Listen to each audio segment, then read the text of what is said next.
Hi, my name is George Dagnino. I'm the editor of the Peter Dack portfolio. There is no doubt that as this is being recorded, there is a tremendous amount of news in all directions, like missiles. Uh, it's difficult to make sense out of it. So, what I decided to do is I asked myself, George, just cut through the noise, see what the basic indicators that you have used in the past, what are they telling you now about the economy and the markets. And this is what this video is all about. To understand where we are and where we're going, I think my anchor is the business cycle, of course. And these are the four phases. This is where we grow. We get out of this period of slowdown and we grow. This is phase two is where we grow, but we grow even faster than what we can afford. So we have inflation rising, interest rates rising, commodity rising. Phase three is when all the costs have an impact on profits and have an impact on purchasing power. So you have business slowing down and consumers slowing down their purchases. This phase four is the most dangerous one because this is when earnings start declining because of rising costs. Consumers are not buying as strongly as in phase two or in phase one because of declining purchasing power. Commodities, of course, and interest rates rising. So phase four is where all these problems are being corrected. And of course, the stock market reacts with a big decline, usually in the 20 around 20%. So the question is, where are we in these phases? And this is trying to do in just a few minutes, try to give you an idea what I think the data are saying. Okay, this chart shows two graphs. One is the blue line, and this is the retail sales, all the data that I showed after inflation. And there's been a big decline, a big slowdown in the last 2 months. And the red line is industrial production. And also there's been a slowdown. So although it's only a couple of months, there is a sense that the economy is sort of fatiguing under all the stress of what's going on in Washington and in the uncertainties more than anything else. So I would take this as a possibility that the economy is slowing down, although some reliable models are saying that still the economy in Q2 is going around 2.32%, so which is still solid growth, but it looks like there is some sense of fatigue. This chart shows what the likely direction of the market is. This is the S&P 500. This is the 200-day moving average, and this is the peak in early 2025. This is the decline of until April 8. April 9, the market rebounded, and here we are hitting the top of January. The indicator at the bottom line, in the bottom panel, is a momentum indicator. And what you see is when the indicator goes above the zero line, the market tends to go up, goes up. Then when momentum declines and go below zero, the market doesn't do much. Here went up and the market rallied up to the fall. Then it came down and then it turned positive again in April. So right now this indicator is peaked, is very high level and is declining. So what it's saying is the market is losing momentum. That's the important thing. So you want to be aggressive. I don't think this is the right time according to this indicator. This chart has three graphs. This is the S&P 500, and this is a overbought, oversold indicator, is a momentum indicator, and this is our business cycle indicator. So this is the market bottoming in 2022, rallying until January, correction and rebound. This is a near-term indicator, is more volatile than the other one. But the bottom line is when it goes to around this level, you have to be cautious because the market is overbought. I'm interested in only these points here, this one, and this one. Why? Because it happened when the business cycle indicator was bottoming out. Now, when the business cycle indicators when they rise, it means the economy is improving, and the best way for investors is to be aggressive and buy cyclicals. When instead the business cycle indicator declines, it's better to be conservative. This is aggressive since 2022, and in 2024 became defensive. Notice that when it became defensive, it was here. And this is the level that was in April. So after a year and a half, roughly, it was correct because you would have outperformed the market by being in money markets. But anyway, what the current position of the business cycle is saying, we might be now at a good point. The market is trying to regroup. The economy is trying to regroup. Is going to happen when? We don't know. But we are in the phase, basically what this indicator is saying, we are somewhere towards the end of phase 4. We might be moving phase 1. How long will it last? It doesn't say that. But we know that when it starts going up like this way, like in 2022, that's when the new bull market starts. Now, let's not forget that this indicator is saying that the market is overbought on a short term. And it's also the previous graph was saying is overbought, losing momentum on a longer term basis.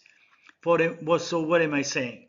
I'm saying we are in a good position because now the business cycle indicator is at the bottom. However, the market is overbought, meaning what? Meaning that there could be volatility. It's not going to go straight up. So it's going to be going up, going down, but there has to be a base forming, and we have to wait for the business cycle indicator to rise. But the bottom line is that we are really getting close to healing, so to speak, but needs time, and we have to be patient. There is some good news, and the good news is seasonality. Seasonality is what is the percentage of times in each month that the market rose or declined. And we are now in June. We are here. In June and July, as you can see, there is an 80% and 100% probability that the market is going to go up. This statistics is over 5 years, by the way. So the next June and July are favorable. So there is churning, but the market is likely to hold up.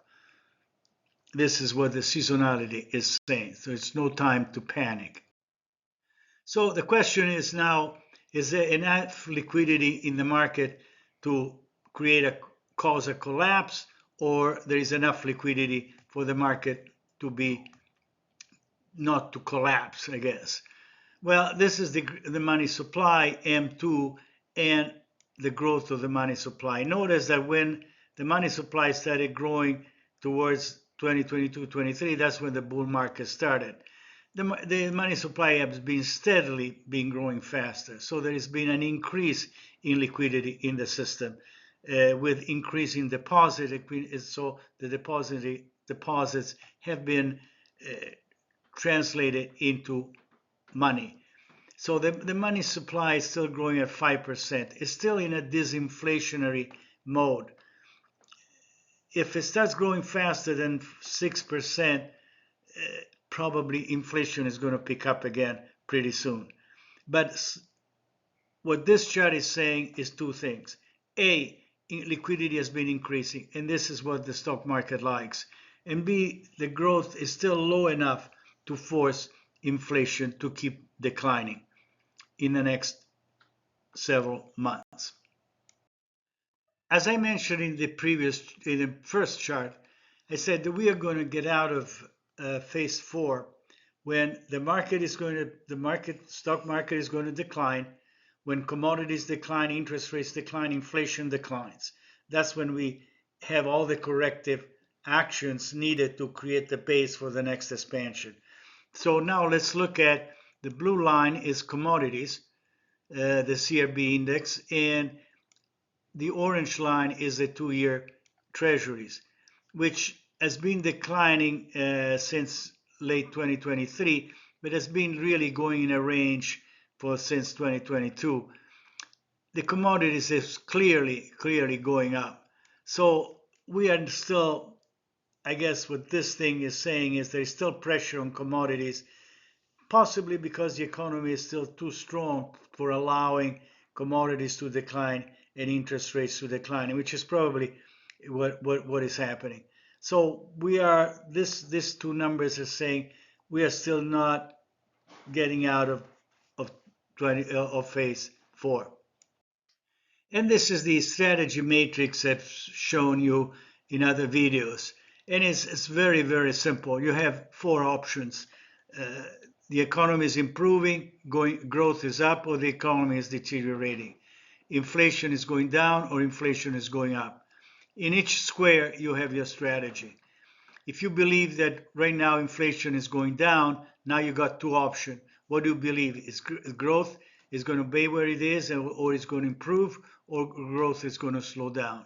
If you believe that growth is still okay, which in a way it is, then the portfolio should have cyclicals. However, if the possibility of the economy is likely to be close to a slowdown, then cash and bonds should be the preferred strategy. So what am I saying? Well, the portfolio should be gradually switching from cyclical to cash bonds in this period because we are still ending phase 4. When we'll be in phase 1, then we will be growth up and inflation still down, because in phase 1 inflation is still low. Then we'll go more towards from cash to cyclicals and stay in cyclicals.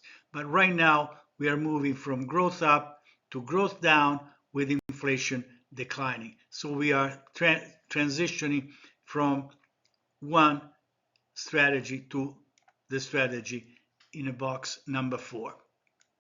So what is the point? The point is the economy is growing at a nice pace, around 2%. It's likely to decline, to slow down a little bit. Inflation is coming down, but commodities are still too strong for interest rates to decline. The seasonality is still good, but since the economy there is enough liquidity, by the way, to support good growth and slower inflation. So things are really not that bad. The business cycle indicator is bottoming out. So what it's saying is the economy is trying to regroup for the next strong growth ahead. So the seasonality is still okay. From a strategic viewpoint, is probably growing a little more cautious because we're getting into the summer months that are usually the more volatile one, especially with what's going on in the Middle East. And let's wait for things to happen. So we are okay, nothing dramatic, but a little more cautious. Thank you very much for following this video. I hope I gave you information that you find useful for your management of your portfolio. If you want to do more in detail what I've been saying here, you can always go to www.patreon.com/Peter Dack, and you will find all our writings on analyzing what's going on and what is the outlook for the economy and the market. Again, thank you very much. I hope to see you really, really soon. So long. Have a nice day.